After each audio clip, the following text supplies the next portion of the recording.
Selamat malam pemirsa, Transformasi TV malam ini menghadirkan Bapak Muhammad Hindratno selaku Ketua LSM Sapu Jagat Gunung. Ya.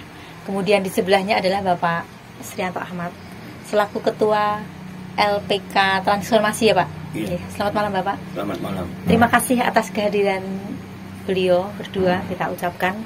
Kemudian dalam kesempatan malam ini kita akan membahas terkait dengan dilema adanya penambangan Golce di wilayah Gunung Merapi. Karena kalau kita lihat ya Pak, kejadiannya sekarang itu banyak sekali masyarakat yang mengeluh tentang adanya penambangan tersebut. Bagaimana Bapak selaku Ketua LSM dari Lingkungan Hidup, pendapat Bapak tentang adanya penambangan Golce di wilayah Gunung Merapi tersebut? Apakah itu ada berakses atau berdampak terhadap lingkungan setempat? Alhamdulillah, bismillahirrahmanirrahim. Kebetulan saya dari Sapu Jagat Gunung. Konteksnya kami mendirikan ataupun membentuk LSM ini karena bentuk keprihatinan kami bahwa masyarakat sangat-sangat dirugikan dari konteks keberadaan air. Dan kebetulan mata air yang ada di lereng Merapi itu semakin menyusut. Jadi kami jangan sampai nanti perekonomian masyarakat petani itu akan mati dikala mata air ini dan sungai akan kering. Itu aja. Apakah memang dampak tersebut sudah mulai dirasakan ini sekarang? Sangat-sangat dirasakan karena dari tingkat keruhnya dan kolam-kolam juga banyak yang merasakan bahwa ikan juga jadi kurang sehat dari merusak ekosistem air ya Pak ya, terutama kehidupan air. Dan ini yang paling mendasar lagi menyangkut Taman Nasional Gunung Merapi. Jadi ini daerah resapan air ini juga kena semua. Nah, ini yang nanti jangan sampai kita nanti adanya penyesalan. Sebenarnya ini sudah terlambat, cuman lebih baik terlambat daripada belum ya. Daripada tidak sama sekali. Kemudian dengan adanya tentunya peran Bapak ini sangat besar ya di masyarakat sekitar itu. Kemudian himbauan Bapak sendiri bagaimana supaya nantinya untuk adanya penertiban di dalam pengelolaan dan penambangan ini? Ya. Kami berharap terhadap Bapak Bupati ataupun Bapak Gubernur dan instansi yang terkait menyangkut perizinan untuk meninjau ulang. Meninjau ulang ada yang secara tiba-tiba muncul perizinan. Dan masyarakat ditinggalkan begitu saja. Jadi yang paling sangat prihatin dari kami nanti dikala masyarakat di lingkungannya ini tahu-taunya kering. Dan ini kebetulan kesadaran masyarakat ini agak kurang untuk ini, tapi kami berharap pemerintah untuk segera turun, jangan sampai ada pembiaran dari pelaku-pelaku penambangan ini. Karena yang berizin juga merusak, apalagi yang tidak berizin. Terkait dengan perizinan ini mungkin pakarnya ini Pak Srianto Ahmad ini, bagaimana supaya ini berjalannya penambangan ini, karena memang tanpa tambang kita juga tidak bisa berjalan pembangunan ya, karena ini berbanding lurus Pak ya. Nah, kemudian dengan adanya keluhan dari masyarakat tadi seperti apa yang disampaikan oleh Bapak Hindratno ya, bagaimana pandangan Bapak untuk supaya berjalannya penambangan ini berjalan dengan tertib dan penataan yang sesuai dengan undang-undang yang berlaku? Terima kasih pada Bu Sri Wahyuningsih selaku reporter dari Transformasi TV. Dan terima kasih pada Pak Muhammad Hindratno partner dari kami ini. Ketika kita juga banyak sering melakukan ya artinya melakukan edukasi, advokasi sehubungannya dengan Undang-Undang Nomor 32 Tahun 2000 tentang pengelolaan lingkungan hidup. Ya. Walaupun sekarang ini sudah ada terbit baru undang-undang yang baru yang menjadi suatu gabungan atau sebagai semua undang-undang tercakup menjadi satu, yaitu menjadi Undang-Undang Nomor 11 Tahun 2020, yaitu tentang Undang-Undang Omnibus Law atau Undang-Undang Cipta Kerja. Nah di sini karena ini menyangkut lingkungan hidup, otomatis Undang-Undang Nomor 32 Tahun 2000 tentang lingkungan hidup itu otomatis merujuk kepada Undang-Undang Omnibus Law tersebut. Bahkan ada aturan turunannya tentang yaitu tentang PP nomor 5 tahun 2021 tentang pengelolaan lingkungan hidup yang merujuk di Undang-Undang Omnibus Law tersebut. Nah, kembali kepada persoalan masalah perizinan. Perizinan di sini menyangkut karena ini perizinan mengenai masalah hubungannya dengan penambangan ini, kita sebetulnya sudah bersurat ya dari kami, yaitu bukan surat cinta. Artinya kita dari Lembaga Perlindungan Konsumen dan Lembaga Lingkungan Sapu Jagat Gun dan Tarung itu kita berkantor bersama, kita bersama menyuarakan, bahkan kita sudah menyurati bahkan dari sampai bupati kepada sampai ke presiden semua kita surati. Hanya yang baru menjawab itu dua. Satu adalah Dinas Perizinan Provinsi dan juga yang kedua adalah ORI wilayah Provinsi Provinsi Jawa Tengah, yaitu ORI Jateng ya, justru katakanlah ombudsman. Jadi ombudsman itu adalah sebuah komisioner yang hubungannya dengan Undang-Undang Nomor 25 atau 29 tentang ini tentang pelayanan publik. Nah, makanya ombudsman ini sangat peduli dan sangat merespon apa yang menjadi surat kemarin menjawab. Nah, jawabannya ini artinya bagaimana selama 14 hari itu menunggu dari jawaban dari Pak Presiden, jawaban dari Pak Gubernur, dari jawaban dari Pak Bupati, nggak ada yang menjawab. Nah, akhirnya kita diberi kesempatan untuk terakhir kalinya ini untuk mengacu kepada bukan lingkungan hidupnya tentang airnya itu. Kalau persoalan penambangan, persoalan angkutan, muatan itu bermuaranya kan kepada hilir ya. Hilir ya. Maksudnya itu hilirnya muatan, maksud jadi kalau umpamanya penambangannya itu walaupun ilegal tidak berizin, tetapi kalau yang dipotong itu adalah jalurnya perhubungan itu.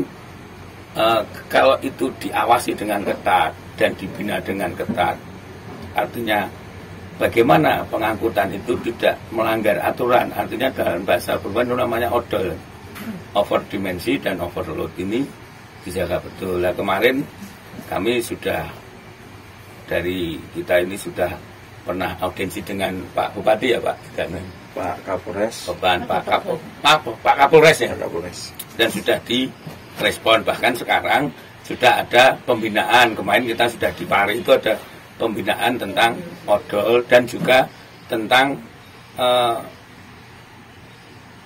truk yang atau angkutan mobil atau angkutan barang agar bisa menaati aturan dari KIR-nya, STNK-nya agar untuk layak fungsi untuk keselamatan di jalan raya. Kembali kepada persoalan masalah perizinan yang kembali ke laptop ya, perizinan tentang penambahan itu kembali kepada undang-undang sekarang itu dipusatkan kepada sentralistik di pusat, yaitu kembali ke undang-undang Omnibus Law. Berarti perizinan semua yang punya dengan penambangan minerba itu kembali kepada pusat. Bahkan sekarang sudah ada aturan turunannya dari undang-undang Omnibus Law tersebut mengacu kepada PP, karena undang-undang itu tanpa PP nggak bisa. Karena PP itu pelaksanaan secara positif. tetapi masih menunggu aturan itu disiapkan. Berarti semua itu melalui yang namanya One Summit Commission, artinya OSS. Nah, artinya sekarang sudah melalui yang namanya OSS, berarti perizinan melalui online. Hanya kalau yang penambangan itu, menurut keterangan kemarin dari pihak perizinan, itu kalau penambangan itu tetap mengacu kepada izin kepada instansi teknis. Artinya kepada instansi teknis berarti kalau hubungannya dengan lingkungan berarti lingkungan hidup. Kalau hubungannya dengan RT RW mungkin juga dengan Kementerian Tata Ruang. Kalau di sini mungkin PUPR. Kalau hubungannya dengan persoalan perizinan yang sifatnya menyangkut ESDM, ya mungkin tetap istilahnya lembaga atau dinas ESDM. Jadi selama ini kalau kita nanti berarti baik yang sudah berizin atau tidak, sekarang dinamanya dikatakan di moratorium, artinya tidak ada izin, menunggu dari undang-undang omnibus dan PP-nya. Nah sekarang ini bulan Juni ini sudah mulai keluar mulai penataan, baru semua yang berizin di punya penambangan di kawasan Merapi ini baru direvisi oleh lembaga tersendiri, yaitu di pusat. Mungkin ada kajian beberapa instansi yaitu gitu Bu. Ya, kembali ke Pak Gus Hindrat ya. Dengan adanya mungkin kekurangan air nantinya itu mungkin panjenengan berdasarkan dari investigasi, berdasarkan dari monitoring ya Pak ya, kehidupan di lingkungan sekitar itu. Kemudian dari masyarakat sendiri mungkin karena kurang tahuannya tentang manfaat air itu sendiri, jadi belum merasakan gitu ya Pak. Ya. Terus kemudian harapan kedepannya Bapak untuk masyarakat itu supaya mereka juga menyadari terhadap lingkungan, bagaimana menurut panjenengan? Ya, kami sebatas memberi edukasi terhadap warga agar tetap menjaga, kita diberi kekayaan oleh Allah masalah air terutama alam ini, jangan sampai hilang begitu saja karena dirusak oleh beberapa gelintir orang. Jadi nanti jangan sampai adanya penyesalan dan penyesalan. Makanya kami berharap masyarakat petani melalui gapoktan yang ada di sekitar lereng Merapi dan sampai ke bawah itu kami, mari kita bersatu, mari kita melindungi alam ini, air ini, karena jangan sampai nanti adanya penyesalan dan penyesalan. Ini sudah penyusutan dan penyusutan, termasuk di Sungai Babilan itu airnya keruh mulai penyusutan, dan ini nanti yang merasakan warga sekitar. Iya, sekitarnya. Kemudian karena mungkin juga mematikan pertanian ya, Pak. Karena setiap kali sungai ini ditambang agak ke bawah, sumur kanan kiri pun akan asap. Akan asap ya. Akan asap semua. Jadi nanti yang rugi itu masyarakat. Yang merasakan untung siapa, yang merugi itu siapa. Nah, terus yang paling mendasar lagi, kita ke atas. Ini mata air yang bersumber di kanan kiri, termasuk yang untuk untuk kebutuhan orang banyak untuk minum, ini sudah juga mau turun. Karena di sini turun, ini pun ikut turun. Iya. Otomatis gitu Pak ya. Otomatis. Iya. Nah, nanti termasuk PDAM itu pun akan kehilangan air dikala ini semua hilang. Ya itu memang butuh perhatian khusus. Semoga nanti ini Bapak Gubernur juga ikut mirengke ya gitu. Kita berharap seperti itu karena memang lingkungan yang bersih tentunya akan menghidupi lingkungan warga sekitar di situ juga. Kemudian karena air ini merupakan kebutuhan yang pokok dalam kehidupan sehari-hari. Terkait dengan adanya lingkungan Pak ya, lingkungan yang mungkin itu akibat dari penambangan yang mungkin kurang tertata, juga begitu ya Pak ya mungkin. Nah itu bagaimana Pak Srianto Ahmad nanti supaya nanti lembaga apa saja yang ikut berperan supaya nanti memperhatikan gitu dengan lingkungan itu, supaya airnya nanti juga tidak akhirnya seperti apa yang disampaikan tadi oleh Gus Hindrat, penyesalan itu.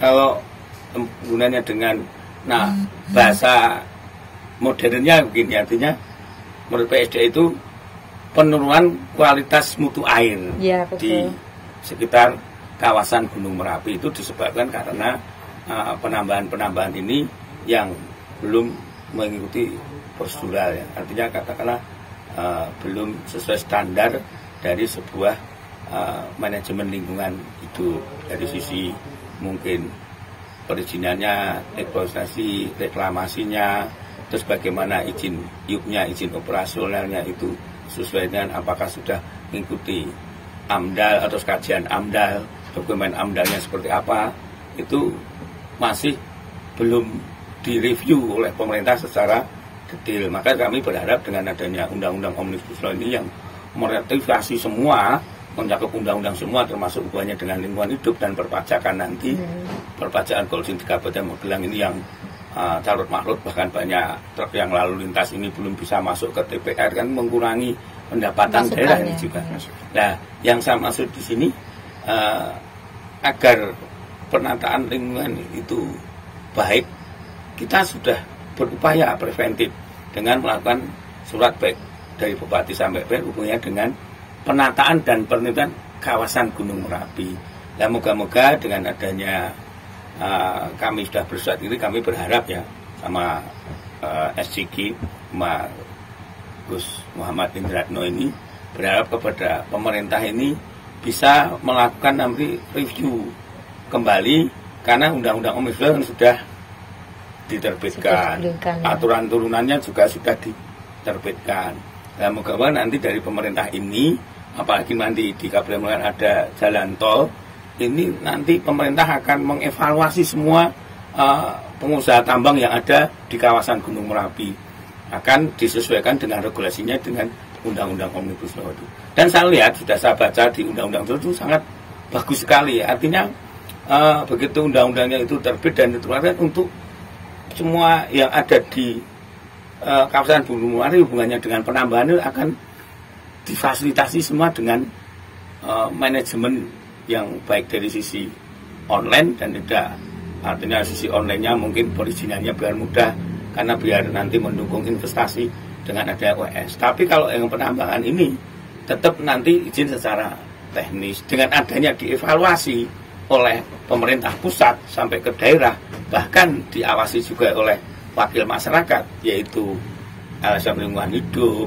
LSM Perlindungan Konsumen, karena nanti kalau terjadi kerusakan lingkungan, yang rugi adalah masyarakat. Masyarakat sebagai konsumen akan lingkungan hidup di situ. Nah, akhirnya kita juga rugi dan resah-resah. Maka dengan adanya kita ini mengajukan kepada pemerintah penataan dan penertiban kawasan gunung, moga-moga diindahkan dengan Undang-Undang Omnibus Law ini. Dan kita betul-betul berharap kepada pemerintah, kita tidak anti tambang, bahkan kita setuju apapun yang dibuatkan oleh pemerintah, karena pasir itu kan dibutuhkan oleh pembangunan. Tapi yang penting kita harus sesuai dengan aturan. Kalau kita aturan undang-undang dulu, ya sekarang undang-undang Omnibus Law itu kita ikuti, jangan sampai dilanggar. Kita sebagai masyarakat mendoronglah akan undang-undang tersebut itu dilaksanakan secara positif, berlaku di Indonesia seluruhnya, karena tidak bisa kita mengacu kepada asas fiksi hukum. Semua ketika undang-undang didengarkan, didengungkan itu, Bok sama Irian sampai itu harus menerima itu. Ya, tentunya sudah cukup ya penjelasan dari Bapak. Atau mungkin ada yang disampaikan lagi, Pak? Nambah lagi. Ya. Konteksnya karena ini ya menyangkut jadi saling mendukungnya. Okay. Ini termasuk yang muncul sering bahasa normalisasi. Iya. Padahal sungai-sungai yang ada di lereng Merapi ini, posisinya ini semua sudah normal. Iya. Ya, enggak perlu dinormalisasi lagi. Yang perlu dinormalisasi otak-otaknya ini. Iya. Otak-otaknya ini yang perlu dinormalisasi. Iya. Jadi saya mohon Pak Bupati dan Pak Gubernur jangan berbicara normalisasi. Kita cuma berteriak masalah penertiban, yang jalan evakuasi ya fungsikan sebagai jalan evakuasi, jalan untuk ekonomi masyarakat ya fungsikan sebagai jalan untuk masyarakat, terus jalan infeksi juga jalan infeksi, terus jalan muatan sesuai tonase Oh iya ya, tidak merusak. Nah, nanti kalau memang ada jalan tambang ya jalan tambang. Jangan sampai ini yang nanti yang rugi itu masyarakat. Dikala ini muatan berlebihan, nanti batuan ataupun apa yang jatuh itu yang kena masyarakat pengguna jalan yang lainnya. Jadi saya mohon untuk Pak Bupati ataupun Pak Gubernur ataupun Pak Presiden sekalian ya, ini karena kami sebagai masyarakat kecil cuma memohon dan meminta untuk penertiban dari ini yang muncul sekarang ilegal dan ilegal. Harusnya jembatan ke bawah nggak boleh ditambang. Dam ke atas sedikit ataupun ke bawah dikit nggak boleh tambang. Kalau ini rontok, jembatan rontok, yang rugi ya negara ya masyarakat. Iya, terutama masyarakat ya. Nah, terutama masyarakat. Iya. Tapi uang siapa yang untuk membangun ini? Iya. Nah, ini kok muncul dikeluarkan izin. Ini yang berizin, apalagi yang nggak berizin. Jadi perlu adanya kontrol maksudnya nanti Pak, supaya penataan lingkungan itu lebih tertib. Kemudian penambangan sendiri kan ini sangat dibutuhkan artinya, tetapi bagaimana penambangan ini sesuai dengan aturan agar juga menciptakan lingkungan hidup yang nyaman, aman dan tentram gitu ya, sehingga tidak merusak lingkungan kan gitu harapannya. Dan jangan sampai hutan fungsikan sebagai hutan. Ya itu TNGM sudah mulai merambah ke hutan-hutan ya. Taman Nasional Gunung Merapi mulai dirambah, dan kebetulan teman-teman udah survei di lokasi sana. Tinggal sekarang pemerintah harus bagaimana. Itu pemerintah yang lebih tahu sebenarnya, bukan kami. Bukan kami. Ya, cukup Pak. Pak.